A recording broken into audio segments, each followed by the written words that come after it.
I'm Kim Eddleston with FamilyBusiness.org, and today I'm so happy to be with Mitzi Perdue, who is the widow of Frank Perdue, and her father was the co-founder of Sheraton Hotels. Thank you for being with me, Mitzi. It's pure joy being with you. Thank you for inviting me. So Mitzi has written a series of books geared towards helping family businesses and families stay strong and bonded. So this is the book we're going to be talking about today, How to Make Your Family Business Last. And it's an amazing book. What made you write this book, Mitzi? Somewhere around maybe 12, 15 years ago, I was with a group of, it was called the Famous Last Names Club. And there were 16 women who were part of it. And the topic for one day was, how happy are you with your family relations? And we went around the table and there was just an unending, series of tales of doom. Well, I felt it shouldn't be that way because for me, a high functioning family is just an engine of happiness. So I started thinking, why is it that my family of origin, what do we do right that others might learn from? Because, well, I'll tell you, I have a mission in life, and it's to increase happiness and decrease misery. And the misery of a family that's not getting along well, oh my gosh, it permeates every hour of every day. But it doesn't have to be that way.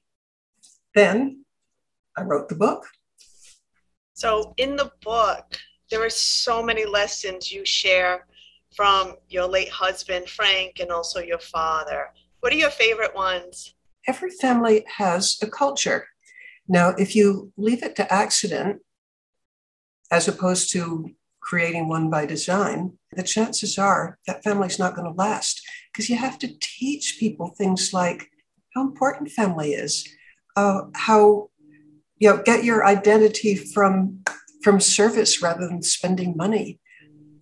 Or another really big one that people have to learn from the youngest age, quarrel as much as you like, get your feelings out, scream, throw things if you need to, but it stays within the family. We don't go to the press. We don't go to adversarial lawyers.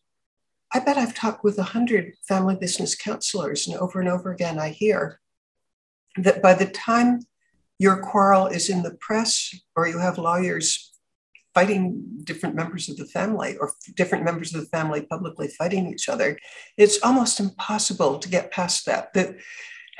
The scars are so deep, the pain is so extreme that once you cross that bridge, you seldom are able to go back the other way.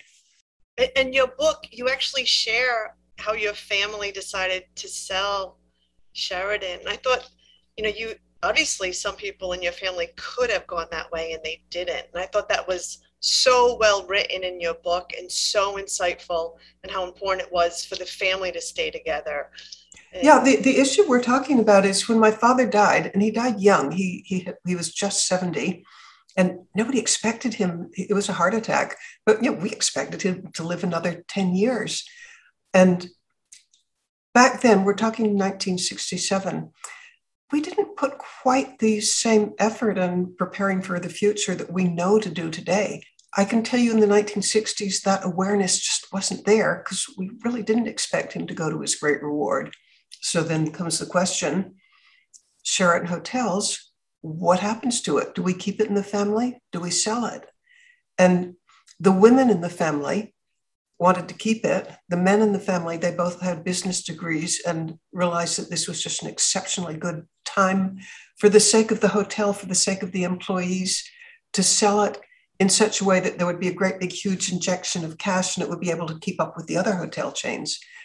Well, the feelings on this were absolutely white hot because, if your identity, like mine, was tied up in, I'm a Sheraton heiress, and just to have that go out the window, when you have a quarrel that involves identity, it reaches to the core. And so the feelings were really, really, really strong. But the Henderson family has a tradition of solving things by consensus. We talk and talk and talk and talk and talk. until maybe we wear each other down, but in one way or another, we convince each other. We got through it. And the reward today is that, well, this coming year, we'll celebrate our 132nd reunion. And by the way, we did sell it. And in retrospect, it was the right thing to do. And I'm glad that my brothers knew more about business than I did and were able to convince my two sisters and I. So the book is really incredibly helpful for any business owning family. And it's even inspirational really for any family. But one of the things I really like is you have some very unique advice for families of wealth. Can you share some of these?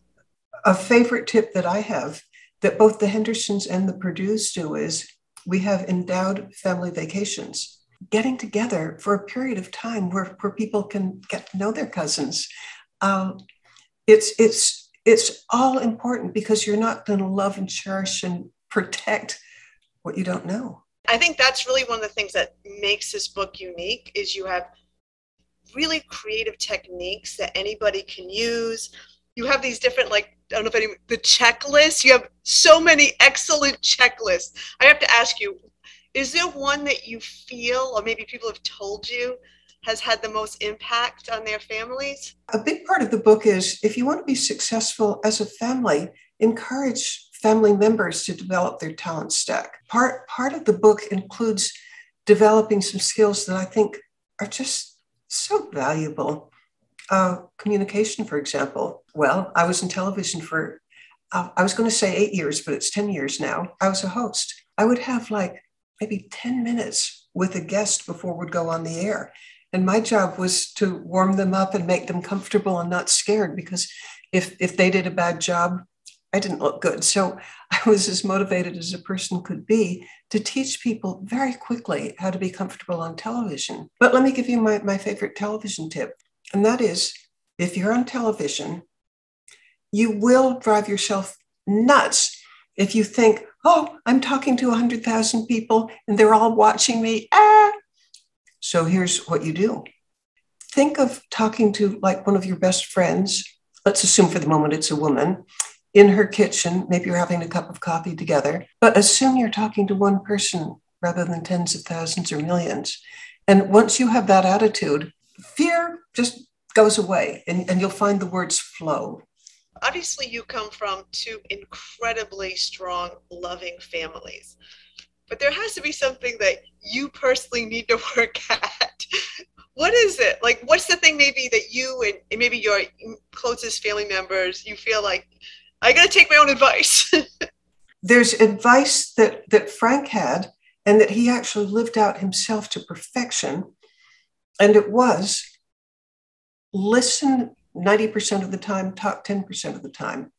There's something wrong with me because I try and I flunk right and left. So finally, what is your best piece of advice for families besides everything you've already mentioned? So something new. Know your family stories. Now, how do you get to know your stories? Spend time together. Talk. I'm aware of many families who simply make it a rule that during dinner, no screen time. I was hearing from a guy who told me about how he took his two sons out for dinner. And to make it really special and memorable, they went to like, how about the premier restaurant in their city? And his two kids, their eyes were bugging out over the specialness of it. And it was jabber, jabber, jabber. It was a really good evening, except they looked over at the adjoining table and there was another father and his two sons.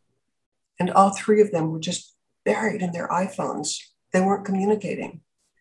And boy, I could sure make a guess which family is going to last and which isn't. We'll be having a link to where you can find her book. It's absolutely excellent.